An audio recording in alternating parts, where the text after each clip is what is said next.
Is modern dating more product management than romance? Do you have a KPI and an Excel spreadsheet for your dates? Today we're here with Jules Coy. He's the executive producer and director of Metro Ties, a rom-com based in the DMV with a clear thesis about professional ambition and intimacy sharing the same frame. The team wrote out an amazing 15-minute pilot and has been building real audience momentum, right around the time as rom-coms surge again as comfort watching staples. So we dig into the show, the unexpected director change at the last minute, and the choices that make both the jokes land perfectly. Produced by Allegory Productions, and we'll name this agency later, this is the opening scene with Cam Lawson and Jules Coy.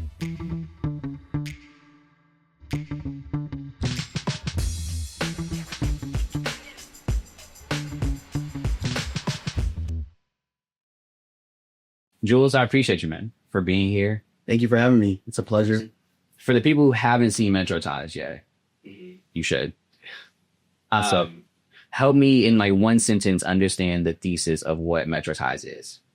So in one sentence, what the thesis of Metro Ties is, basically, what is the climate of dating in the DMV? And put that on screen.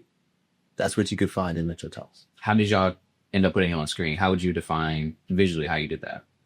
Visually, how we did that? Well, so one, we definitely wanted the DMV to be a character in it. So we did shoot a lot of, I guess you call them second unit shots, a B-roll in the DMV area and around neighborhoods and stuff like that.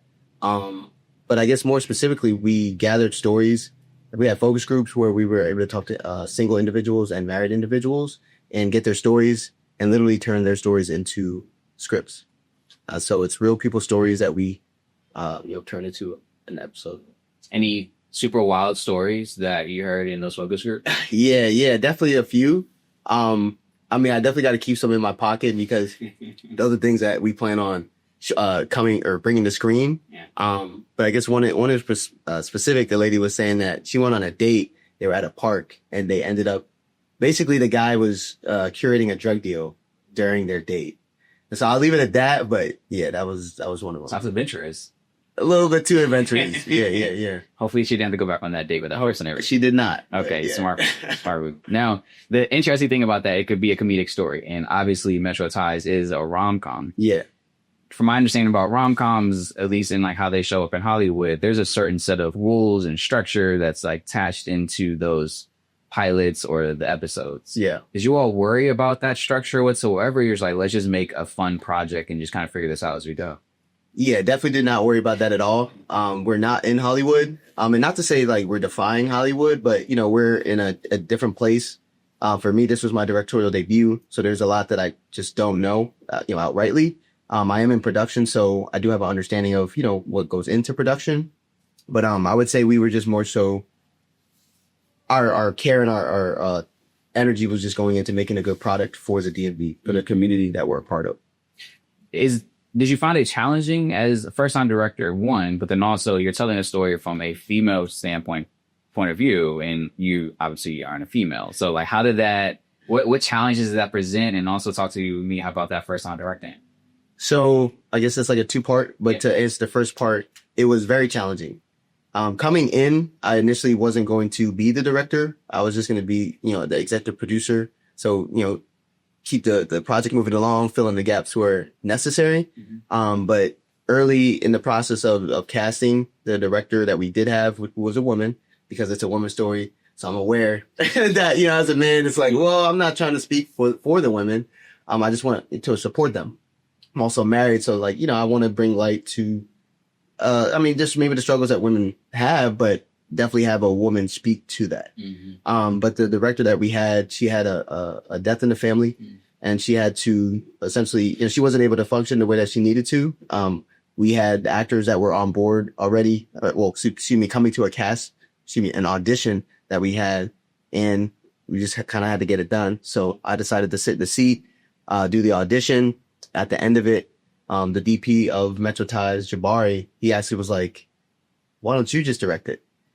So me, him, and Leroy kind of went back and forth because we were like, well, it's a woman's story.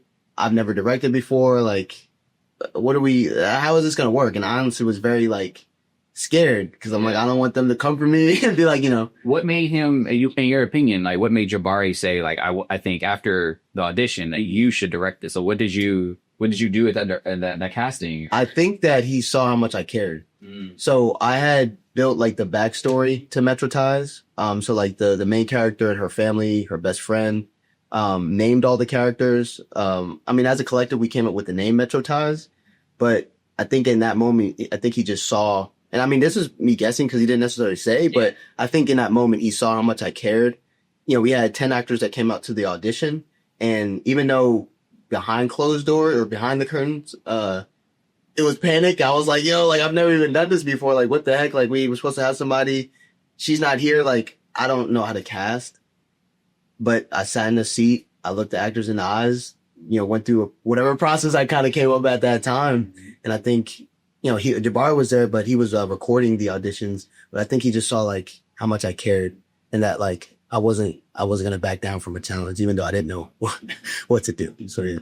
So beyond just this being like your first time and also just like first time through this type of process, but then let alone your first time directing, what challenge stood out to you the most even before y'all turned the cameras on principal photography? I would probably just say, I mean, we had no budget for this. Okay. So myself, Jabari, and Leroy, we paid for this out of pocket. We did have two sponsors that gave us essentially a couple $100. But, we had we had 8 actors. We had 4 locations. We had 40 plus people total on crew throughout the process between, pre-production, post, and production. And so everybody was essentially just doing favors. So just keeping all of that together definitely was, like, I would say the hardest part. Because even though it wasn't all on me as a leader, as essentially, who the person who's, I guess, kind of driving the ship, it feels like that. Yeah. So just trying to like navigate that, I would say was the hardest part. You, your first story, obviously in this creative space, you talked about the corporate work that you do. This is you stepping out of that, getting more into the TV side of things. Yeah. Why a rom-com? And obviously you weren't starting out as a director, but this is something that you said Leroy, Jafari kind of started like the genesis of this idea, or at least you and your brother. Why a rom-com? Do you think that was like, let this be the first idea and story that we tell when it comes to the DMV, but just like your first project as you decide what your name on? That's a good question. I think it seemed like the lowest hanging fruit. I think me personally, like I said, I wasn't initially the director. I was just going to kind of be in the background. I think if I had a show or a movie that I was going to like make from the ground up, it would probably be more on the dramatic side because honestly, I'm a fan of emotion. Like I want to make people feel things. Like, not to say, I think I'm funny in real life. Like you can ask my wife. I've told her for a long time, like I'm the funniest guy that you know. So I think I'm funny in real life. Okay. I'm not sure that I know how to do comedy on screen. Yeah. So I would probably err towards drama, but ultimately I think that a rom-com and like keeping it fun and light was probably like the lowest hanging fruit. And so you felt like that was going to be the best way to go. That's good. You went through that casting process. Aisha Williams is the character's name. I think MacKenzie is her actual. Yeah. Why her? Honestly, man, MacKenzie walked into that room and our first AD, her name is Sarah. MacKenzie walked into the room. She has this nice curly hair. She walked and sat down and me and Sarah looked at each other. We didn't say it at that moment, but after the fact, after her audition, we talked. Mm-hmm. We're like, she looks like Aisha Williams. Now, MacKenzie was a first-time actor, but she had a pageant background. Okay. So she exuded confidence. So even though, I knew this after the fact that she didn't know what she was really doing in the moment, she just went for it. And she looked like the character. She had the confidence like we wanted the character to have. So it was pretty easy. Yeah, I mean, it shows up on screen, especially the confidence, how she carries. I mean, just literally every single line that she delivered. She did a great job. Yeah. As long as the supporting cast as well, they did great. Yeah. I assume that has to come with like the great leadership of his director as well. I mean, that's what they say. That's what they say. Just the curiosity. So what is it like prepping them for that? Again, like this is your first, this is a rom-com. Like, so that one's like, there's a timing, there's a pacing, there's a delivery. What does that look like for you when it comes to the on-set days of like, all right, I need to breathe. I need this blocking. You have certain decisions that you're having to make on the fly that you might just kind of be new to. What did that feel like? What are we doing here? So I approached it I approached rehearsals. Approached getting to know the actors like as if I was a coach and they were part of my team. Mm-hmm. Well, if that's what somebody should do, I don't know, but that's what I did. But I want to know, essentially, the way I thought about it is like, I want to know my player really well before we get to game time. So even before we officially casted like all the actors, I did pre-interviews. I did multiple rounds of interviews, did multiple rounds of auditions, and multiple rounds of rehearsals. And ask them questions, get to know them. We even hung out outside of, doing auditions and stuff like that. Yeah. Well, once they were cast, but I spent a lot of time getting to know the actors so that I could understand how they operate. And so I felt like once I know how they operate, I know how to speak to them when we get to a hard moment. Because I'm not the type of person, and I don't really like the coach that like never spends time with you, doesn't understand you, but all they do is yell at you and tell you what to do. You know what I mean? Like they're not able to meet you in that moment. So that's essentially the way I approached it. And I think it worked because honestly, like we have a group chat that's still alive. Like we shot back in March. It's now December and the group chat is still going. People are close. I mean, a lot's going on. And so I feel like honestly, we became a family. And I definitely don't want to take all the credit because, there was a lot of people involved, but I think I was part of creating that culture. Yeah. I think you told me before we started filming, you're the heart. And that kind of also led you to be in that director seat as well. Like it kind of helped carry that entire energy across the board. Yeah, I mean, you said it right. Yeah. I could sign that one. Yeah. Talk to me about your favorite scene. My favorite scene, I would have to say the date scene, because I don't want to say it's overly intense, but it's definitely intense. I think it's funny. I think it looks fantastic. Shout out to Jabari, the DP. I think it literally just embodied everything that we had imagined coming in. And from my perspective, we hit it on the head. I love it. In that dinner date scene, if you will, I don't want to give too much of away. Yeah. But again, it comes back to the pacing. That has the jokes have to land, the awkwardness of what that date actually was. Yeah. Was it difficult for you as a director to kind of bring the energy across the board from them? Honestly, no. I think MacKenzie and Jeff he plays a lawyer in Metro Ties. They did an absolutely fantastic job. I wouldn't say it was hard. I mean, honestly, being on the production side of things, and this is a note that I have for myself as a first-time director, I think I actually was a little bit too much focused on the technical side of needing the camera stuff versus my actors. So, moving forward, I definitely want to, I guess, hone in on them a little bit more, but I think they did a fantastic job. There wasn't much direction that I needed to give them because we rehearsed so much. Yeah. There wasn't a lot of improv, but there was some. But I think they really just knocked it out the park, honestly. It's interesting you said you felt like you should give them more. I guess you mean during production, you should give them more. Yeah, talked about the environment that you built around with it to build comfortable. He used to even talk with you, hear from you, said to you at those moments of times in pre-production. Yeah. As an bro, and just you kind of shifted gears a little bit. I would say that because it was my first time directing in the moment, we did have a first AD and a second AD. I'm not sure that we had everybody in the best position to keep the time. And so I was kind of like the one also keeping the time to make sure we made the day, which I now realize should have been somebody else's job. So I think, and I mean, they might say otherwise, but this is just my own critical self that I think I could have been even more in the moment. But ultimately I'm very pleased with, the results of how everything came out. Cause I think, if you have great players, sometimes they don't necessarily need you to coach them in a moment. They know what to do. Yeah. And I think that's what took place. I'm thinking about the distribution of what you are looking for or aiming for. Again, rom-coms are a massive thing. There's platforms who are looking for rom-coms left to right. But where are you all hoping to have this show land? I would love to see it on Netflix. I honestly would love to see it on HBO. When we had first started, we were coordinating like the Insecure of the DMV. Because Issa Rae and Insecure was like a very big inspiration to, us in general, but to the show, because it was very, like LA, California based, and it was something that, it spread across the nation, but we wanted to do something like that here for the DMV.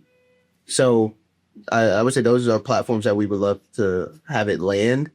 But ultimately, I mean, even if it's just something local, I mean, we just want to tell people stories and shed light that, and essentially make noise that, like, we're here in the DMV, we're creatives, we got a vibrant community, whether people know that or not.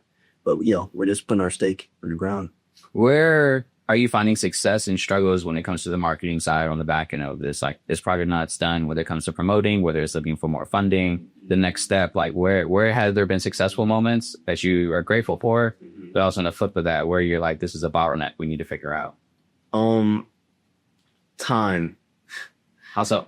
Time is I don't want to say biggest enemy, but we don't have like real funding for the project, which also means that we have no funding for marketing. Mm-hmm. So just putting in the time and energy amidst the other things that we have going on in life to make sure that it's getting out there is, I would say, the biggest challenge, to answer your question. I think that we've done a great job at putting it out there, because we were able to get on Fox 5, we were able to get on WUSA 9. I can only imagine what, having like a marketing budget could produce. And, right now it's really just, I mean, we do have a team between me, Leroy, and Jabari. We have, shout out to Falashade. We have somebody close to us that with marketing named Eden. And then our host named Cisse. So they all, help with the load that we're lifting. But ultimately, we all have either full-time jobs or other things to do. So just trying to, I guess, spread the load evenly or as best as we can has definitely been a challenge, but I think we've done a pretty good job. As much as it's just on your all shoulders, like it sounds and looks like you all have some type of plan that you're working from. Yes. Phase 2, phase 3, phase 4. Yeah. Okay. I just kind of looking at it like Marvel. Okay. Where, they have like phases. Phase 1 was definitely like get the pilot done. Between all that, we had like 5 focus groups. We had the premiere. There's things that happened in there that I wouldn't say that we had milestones in the beginning, but we are now able to kind of look back and be like, okay, well, we successfully made the pilot. We were able to premiere it. Like, people like it. We know that they want more. That's phase 1. Phase 2 is how can we obviously finish the rest of the season and get funding for that, but how can we also give the people more of what they want right now, even before we could get funded? So things like, marketing campaigns, having more focus groups, bringing more content to the screen. And so I'm actually pleased to announce Metro Takes, where we'll be going on the Metro and talking to people about their DMV dating takes and like what they think. So the focus groups, but I guess in a smaller fashion. Yeah. So literally be riding the Metro and getting people talking. A little more repeatable. I assume that's all of, not to deviate from, again, like wanting Metro Ties to be like its own complete season. It is something that just kind of keeps the conversation going and hopefully building more of an audience. Yeah, it keeps the conversation going because I'm not sure if I answered it in the beginning, but the focus groups were intended to not just get people stories, but so that we could shed light on a loneliness epidemic, so that the conversations that we're having could, over time bring people together. Because I know the climate is not great, but not speaking, not having conversations is not the way that we fix that. So that's ultimately the premise of what like Metro Ties is and what we're trying to do. But in the midst of that, we're putting stories on screen that people can relate to. So Metro Takes is definitely not something that's going to deviate from Metro Ties. It's just an extension of the conversation. And I'll throw this out there as well. We're looking to do like vertical reels that are more like a backstory to the characters in Metro Ties, that are like a little bit of a lighter lift than a full episode. But just looking for ways to continue to push the story forward and give the people what they want, even in the midst of, looking for distribution and looking for funding. Yeah, building a whole universe and not waiting on that distribution and that funding as much as you want it to happen probably yesterday. Last year would be great, but, God is good and stuff. He's still working. Absolutely. Yeah. Absolutely. If you're talking to someone who's looking to build a team, to do a pilot, to shoot a series, whatever the case may be, there might have been one hire or tool or department head that you had on your team that like opened doors. You talked about the 8 characters. You talked about the 4 locations, the 40 crew members. Mm-hmm. Some of those are difficult. So to get 40 crew people like wrapped around 8 characters, and this is a pilot with no money, what you're saying. Yeah. How'd you get 4 locations? So it's just these questions around who do you feel helped raise the bar, this ceiling for Metro Ties to really be kind of where it's at right now. Not to say it couldn't be amazing without everyone else, but this person was like, oh, unlock the door for us.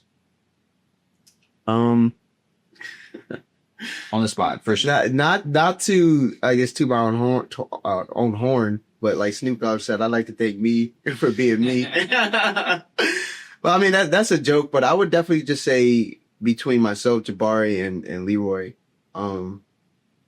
Leroy definitely set the tone because he cast a vision.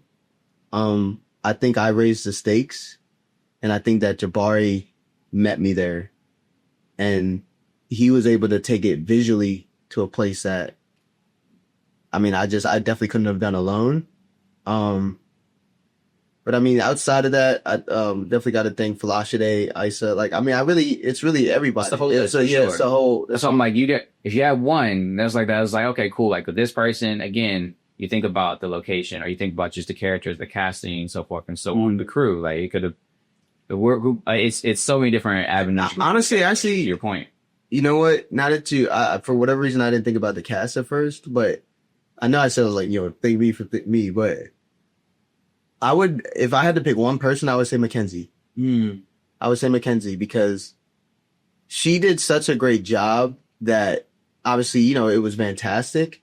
But even in the midst of,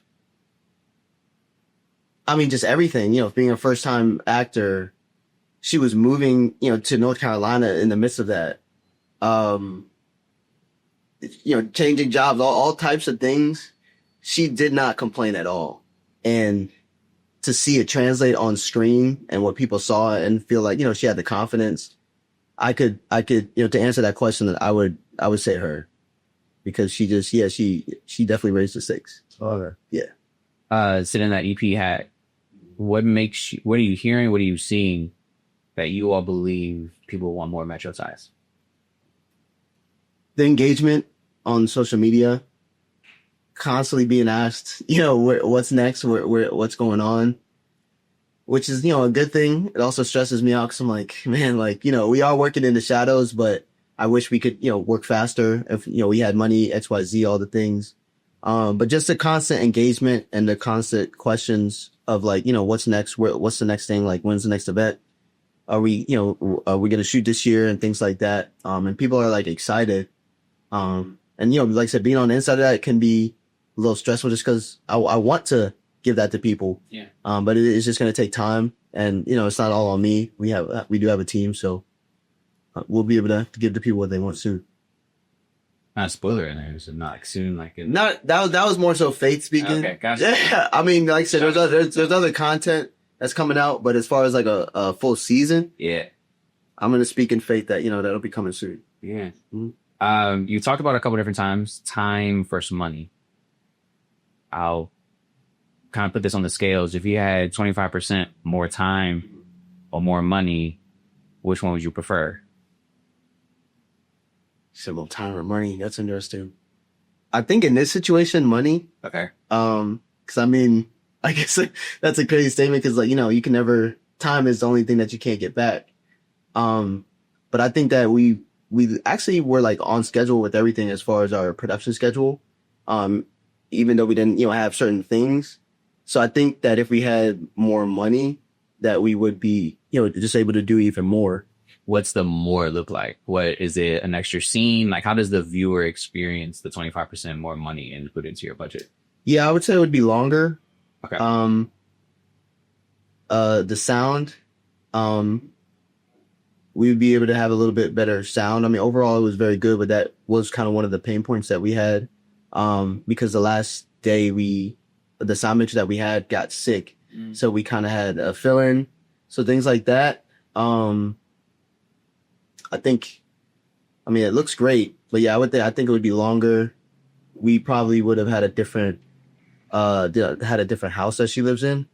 Okay. But just like, certain things like that. Yeah, that's right. Yeah. Going back to the story in comedy, talk to me about the hardest joke. You said the hardest joke. Yeah, there's comedic lines that are kind of running throughout here. Yeah. What's hard, like when you are sitting there, like, no, that joke didn't land. That's one of those hard jokes that y'all had to figure out.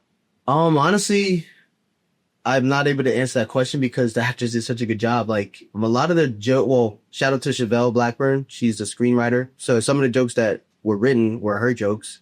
So the actor said them. So shout out to her. And then anything else outside of that was improv. So like I wouldn't take credit for the jokes. I mean, like, overall we worked on it together, but like whether it was the script or improv, that was either the actors or Chevelle. So I would just shout them out. You had said something in there though that was interesting to me, and I guess especially as a first time director, you mentioned there's some jokes or just lines in there that are scripted. There's others that are just the improvs.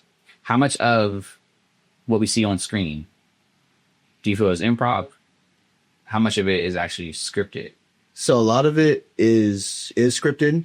So shout out to Chevelle for making the script. Fantastic screenwriter.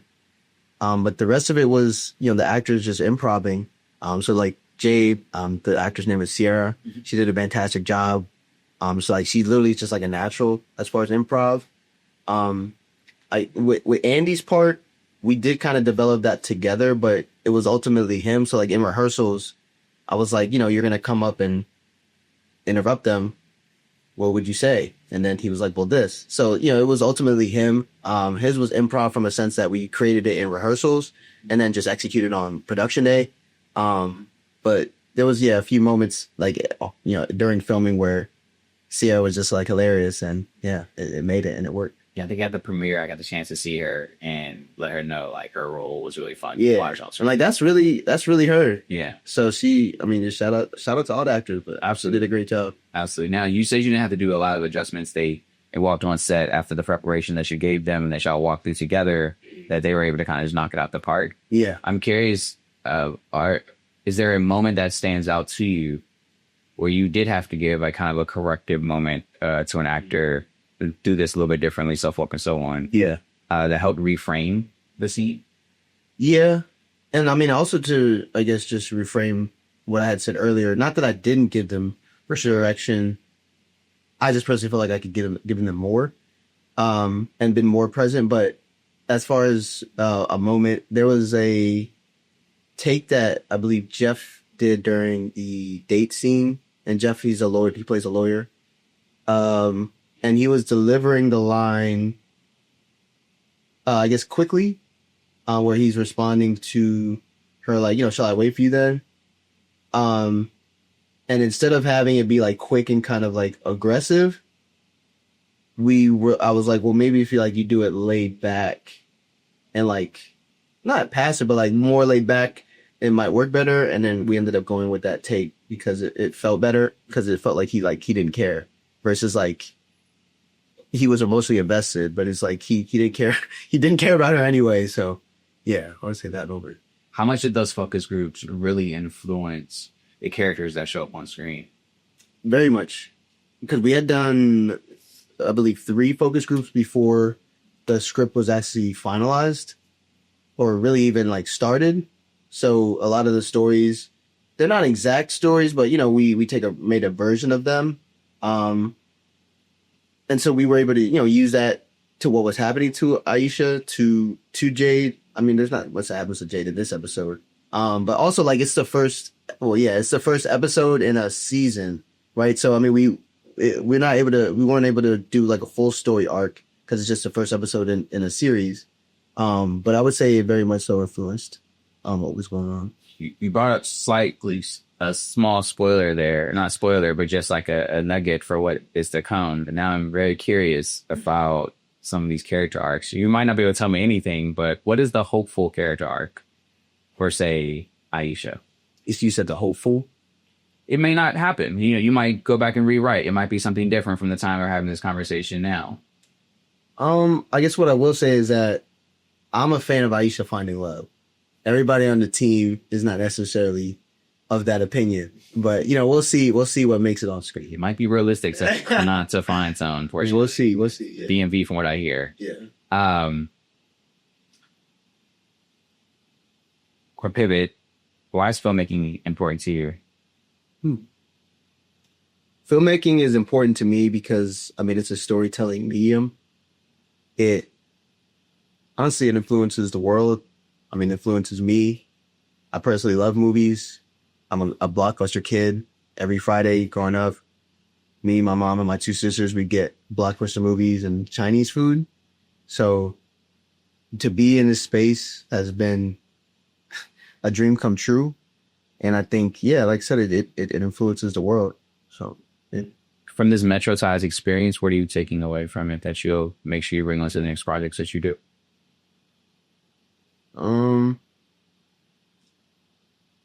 I'll definitely take all the memories, but just really hold fast to the leadership abilities that I was aware that I had, but now I'm like very aware that I'm able to use that to create a community and create a family, essentially. So I'll definitely hold on to that and bring that to my next project. Definitely will be prepping as a director for the next episodes and, whatever the next project is. But yeah. Really enjoyed it. Thank you so much for jumping on. Thank you, guys. For talking about the opening scene. And best of luck with you, Metro Ties. Really looking forward to the rest of the project. Hopefully it gets funded. And even if it doesn't, to be a fully funded, that you all get a chance to finish season. Absolutely. I appreciate you having me, and this has been great. Of course. That's it for us.